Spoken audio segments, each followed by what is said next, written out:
Today on Songs of Praise we go behind the scenes of a busy NHS hospital. I'm joining the chaplain here in Southport as he caters to the spiritual needs of staff and patients alike.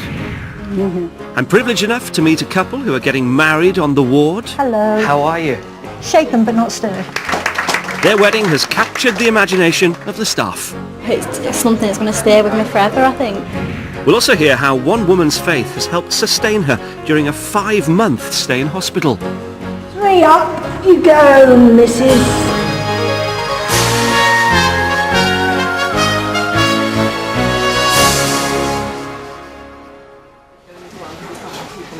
Our music today comes from across the United Kingdom, and we begin with a hymn that's often sung during this season of Lent, From the Heart of the Cotswolds.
Southport and Ormskirk Hospital NHS Trust serves over 250,000 people in the northwest. The Trust employs the Reverend Martin Abrams as a chaplain who works across 2 hospitals, ministering to patients and staff alike.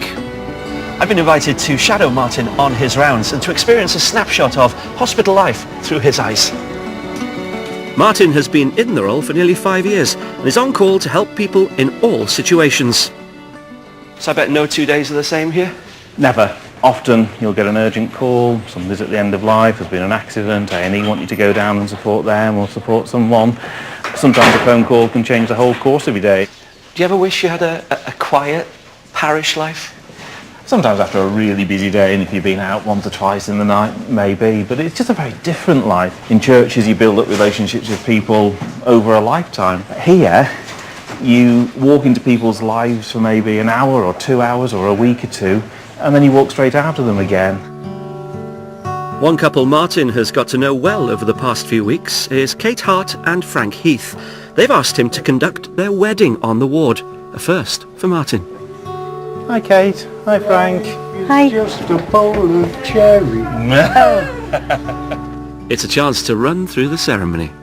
I'll say to you, Frank, are you willing to give yourself in marriage to Kate? And you say, I am. Kate, are you willing to give yourself in marriage to Frank? I am, yeah. It's come upon us very quick. I know. But Some of the most lovely weddings I've ever taken have been ones like this that we've planned at really short notice. Frank has wanted to marry Kate since they first met 5 years ago. He's now been given devastating news after receiving his test results. It said that I had cancer on the liver, and it was so far extended that there was nothing they could do about it.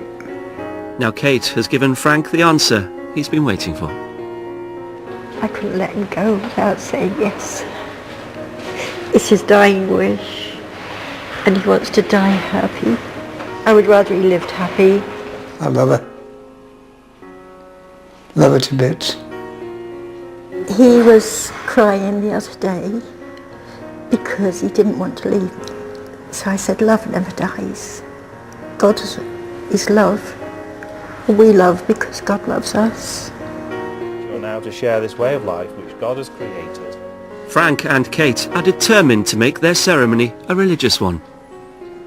I think they're going through the whole cocktail of emotion as it stands in humanity. On the one hand, they're planning the most special day they could possibly have, but alongside the fact that Frank's got a very stark diagnosis. You've got, we don't know how long, but you've got time to live happy together, and that's what we want. We want to make it. We had our future first. I think faith is so important to who they are, and their faith has brought them so far through life, and that's going to be a big part of what they're celebrating and focusing on. Preparations for the wedding are underway, and we'll be joining Kate and Frank on their special day later in the programme. Next, a hymn that Kate has chosen.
Every month, Chaplain Martin comes together with other chaplains and volunteers from Christian denominations to pray for the many visitors who leave messages of prayer in the hospital chapels.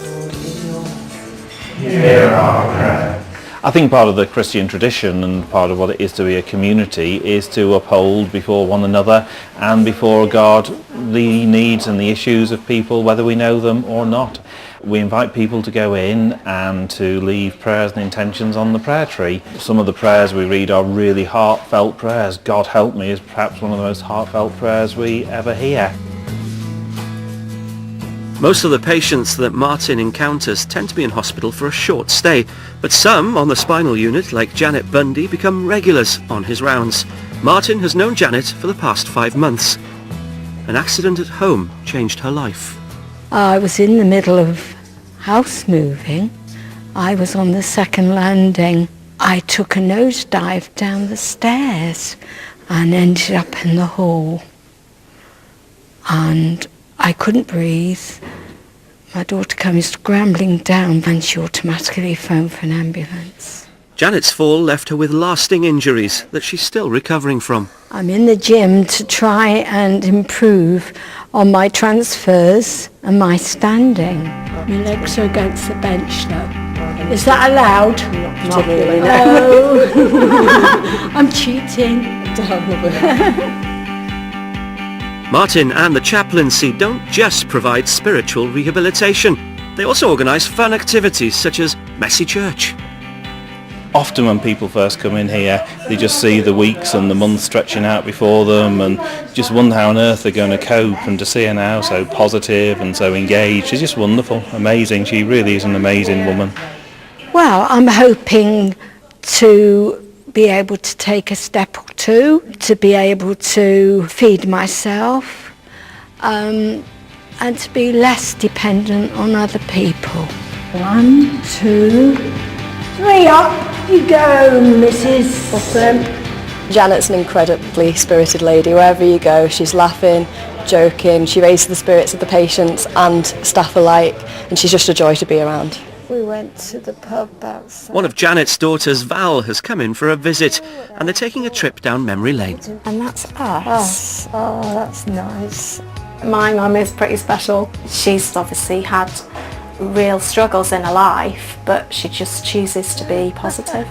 Well, normally when people have an accident or something awful happens, their faith wavers. For some reason, my mum's faith seems to have really galvanised with this, and it's just really helped her. My faith has always been part of me. It's been challenged at times, but has never been so challenged as since my accident. My communion means a lot to me. I've got all the faith support that I need.